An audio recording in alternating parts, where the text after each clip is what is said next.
Subscribe करंतु एबे हम चैनल को आ प्रेस करंतु बेल आइकन को जहा द्वारा लेटेस्ट वीडियो रो नोटिफिकेशन आपण माननकु सर्वप्रथम मिल जिवो। आज हम आपण माननकु कहिबु 23 एवं 24 तारिख रो संपूर्ण राशिफल विषय रे।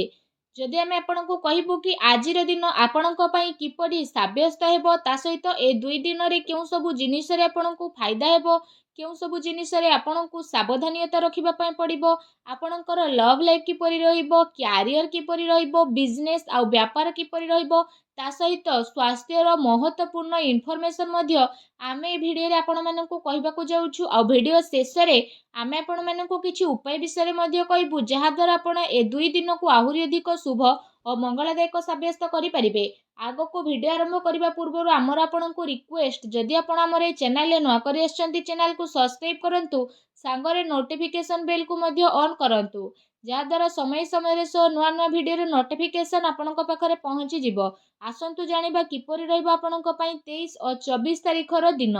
जदि सबुठारु प्रथमे आमे आपणको कहिबु कि कोन आजि आपणक पई विशेष भाबरे पॉजिटिव रहबा पई जाउछि जदि आमे कहिबा तो फ्रेंड्स जदि आपण व्यवसाय करूछंती किंबा जदि आपण चाकरी कोठी करूछंती तो निवेश पई ए दुई दिन रे नुआ नुआ अवसर आपणको मिलिबो ता सहित आपणकर आर्थिक निवेश पई ए दुई दिन बहुत भलो रहिबो जहा द्वारा आपणको आर्थिक लाभ प्राप्ति हेबार बहुत भलो अवसर मध्य मिलिबो आपणकर भाग्य मध्य आपणको बहुत अधिक साथ देबो तथा काम कार्य क्षेत्र रे आपणको बहुत भलो सफलता मध्य प्राप्त हेबो। एहा सहित जदि कहबा चल अचल संपत्ति दृष्टि निवेश करिबा आपणक पई बहुत ही भलो साब्यस्त हेबो सेथि पई समय आ परिस्थिति को देखिकी निवेश रो भलो अवसर आपण देखि नियंतु तथा निवेश करंतु जहा द्वारा आपणको भलो सफलता मिलिबो एवं आर्थिक स्थिति मध्य आपणकर काफी मजबूत रहिबो।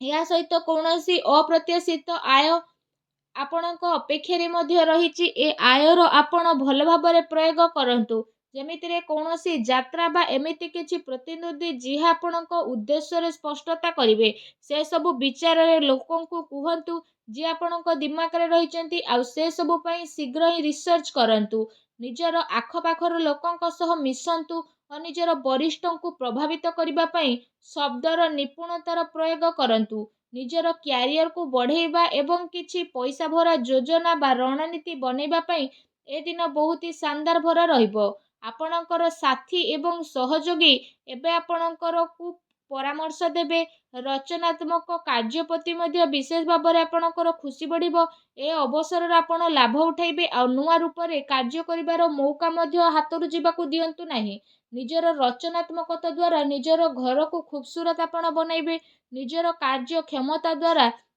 जणे आ जण को प्रभावित करिवे कार्य क्षेत्र रे लाभर जोग मध्य बनुछि आकस्मिक धन लाभ मध्य ए दिन रे आपण को होई पारे।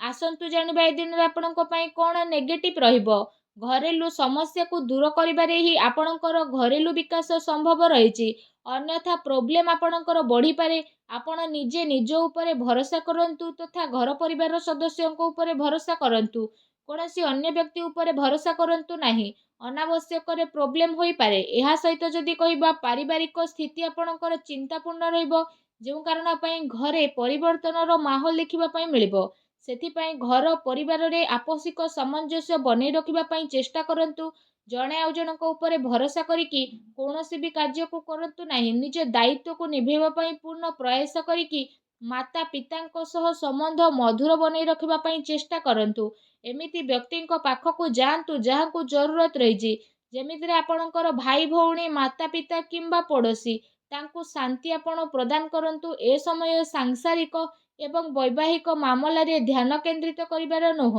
आपण निजर दृष्टिकोण को बदलैबा आ नुआ विचार को भाबिबार टाइम रही बहुत सारा लोक आपण को केते सारा कथबार्ता करि पारंती जहा द्वारा आपणकर अधिकतर टाइम मल्टीटास्किंग रे व्यतीत हेबो बा से सब आपण करंतु जहा आपण करिबा पई चेष्टा करूछंती आ आपण को शीघ्र ही सफलता प्राप्त हेबो आ आपणक परिवार को मध्य ताहा प्रभावित करि देबो आपण से सब रे सावधान रहंतु कार्यभार रो अधिकता कारणरु शीघ्र ही काम सब को आपण समय रे सह पूरा करिवे सेथि पई क्रोधर आपणकर अधिकता रहिबो ନକାରାତ୍ମକ ବିଚାର ଠାରୁ ଦୂରେଇ ରୁହନ୍ତୁ ଏବଂ ଅଧିକାରୀଙ୍କ ଠାରୁ ବାଦ ବିବାଦ କରିବା ଠାରୁ ଦୂରେଇ ରୁହନ୍ତୁ। ଏହା ଆପଣଙ୍କ ପାଇଁ ବହୁତ ହି ଭଲ ରହିବ। ଆସନ୍ତୁ ଜାଣିବା ଏ ଦିନରେ ଆପଣଙ୍କର ଲଭ୍ ଲାଇଫ୍ କିପରି ରହିବ। ଆପଣଙ୍କ ପ୍ରେମ ଜୀବନରେ ସମ୍ଭାଳିକି ଚାଲିବାର ଆବଶ୍ୟକତା ରହିଛି, କାରଣ ଟିକେ ବିବାଦ ଆପଣଙ୍କର ବଡ଼ ହୋଇପାରେ ଓ ତାର ପ୍ରଭାବ ଆପଣଙ୍କର ପ୍ରେମ ଜୀବନରେ ନକାରାତ୍ମକ ରୂପରେ ମଧ୍ୟ ଆସିପାରେ। ଆପଣଙ୍କର ପ୍ରେମ ପାଇବା ପାଇଁ ମଧ୍ୟ ସ୍ଥିତି ପୂରଣ ହେବ। ଆଉ ଏମିତି ବ୍ୟକ୍ତି ଆପଣଙ୍କ ଜୀବନରେ ଆସିବେ ଯିଏ ଆପଣଙ୍କୁ ଗୋଟେ ପ୍ରିୟତମ ରୂପରେ ଖୁସି ପ୍ରଦାନ କରିବେ, ଆଉ ଗୋଟେ ଫ୍ରେଣ୍ଡସ୍ ରୂପରେ ଆପଣଙ୍କୁ ସାଥ ମଧ୍ୟ ପ୍ରଦାନ କରିବେ। ଏ ଦିନ ପ୍ରେମ ଜୀବନ ପାଇଁ ବହୁତ ହି ଭଲ ଦିନ ସାବ୍ୟସ୍ତ ହେବ। ତା ସହିତ ଏ ଦିନରେ ଆପଣଙ୍କୁ ଅବଶ୍ୟ ହିଁ ଲାଭ ଉଠେଇବାର ରହିଛି। ଆସନ୍ତୁ ଜାଣିବା ଏ ଦିନରେ ଆପଣଙ୍କର ବ୍ୟବସାୟ କ୍ୟାରିୟର କିପରି ରହିବ। ଏ ଦିନରେ ବ୍ୟବସାୟିକ ଗତିବିଧି ଆପଣଙ୍କର ସଫଳ ହେବ। କାରବାରରେ ଧନ ଲାଭର ସ୍ଥିତି ବନିବ। ପ୍ରପର୍ଟି ଏବଂ ସେୟାର ବଜାରରେ ନିବେଶ କରିବା ଆପଣଙ୍କ ପାଇଁ ଲାଭଦାୟକ ରହିବ। ଅନାବଶ୍ୟକ ଖର୍ଚ୍ଚର ଅଧିକତା ରହିବ, ଯାହାଦ୍ୱାରା ଆପଣଙ୍କୁ କଣ୍ଟ୍ରୋଲ ମଧ୍ୟ କରିବାକୁ ପଡ଼ିବ। ତା ସହିତ ଚାକିରି କରୁଥିବା ବ୍ୟକ୍ତିବିଶେଷଙ୍କ ପାଇଁ ଏ ଦିନ ବହୁତ ଭଲ ରହିବ। ବିଦ୍ୟାର୍ଥୀ ବର୍ଗଙ୍କ ପାଇଁ ମଧ୍ୟ ଦିନ ମିଲାଜୁଲା ରହିବ। ଏହା ସହିତ ଏ ଦିନରେ ବ୍ୟାପାର ସମ୍ବନ୍ଧିତ କୌଣସି ଯାତ୍ରାରେ ଯିବାର ଯୋଗ ମଧ୍ୟ ବନୁଛି। କୋର୍ଟ କଚେରୀ ସମ୍ବନ୍ଧିତ କୌଣସି ବଡ଼ ଖୁସି ଖବର ମଧ୍ୟ ଆପଣଙ୍କୁ ପ୍ରାପ୍ତ ହୋଇପାରେ। ଏହା ସହିତ ଯେଉଁ ଲୋକମାନେ ସରକାରୀ କ୍ଷେତ୍ରରେ ଚାକିରି କରୁଛନ୍ତି ତାଙ୍କୁ ଶୀଘ୍ର ହିଁ ସରକାରୀ ବାହନ ଅଥବା ଘରବାଡ଼ିର ସୁଖ ମିଳିଯିବ। ଆପଣଙ୍କର ଆମଦାନୀରେ ବହୁତ ଭଲ ଲାଭ ମଧ୍ୟ ଆଗକୁ ଆସୁଥିବା ଟାଇମରେ ଆପଣଙ୍କୁ ମିଳିବ। ଏହା ସହିତ ଯଦି କହିବା ସମୟ ଆପଣଙ୍କ ପାଇଁ ବହୁତ ହି ଅନୁକୂଳ ରହିବ ଏବଂ ଆପଣଙ୍କୁ ସରକାରୀ କ୍ଷେତ୍ରରେ ବହୁତ ଅଧିକ ଫାଇଦା ମିଳିବ। ଆପଣଙ୍କୁ ଆପଣଙ୍କ କାର୍ଯ୍ୟରେ ନିଆଯାଇଥିବା କାର୍ଯ୍ୟରେ ଆଗକୁ ବଢ଼ିବେ ନା ଅନ୍ୟକୁ ସାଥ ଦେବେ। ବେରୋଜଗାର ବ୍ୟକ୍ତିବିଶେଷଙ୍କୁ ରୋଜଗାରର ନୂଆ ଅବସର ମିଳିବ।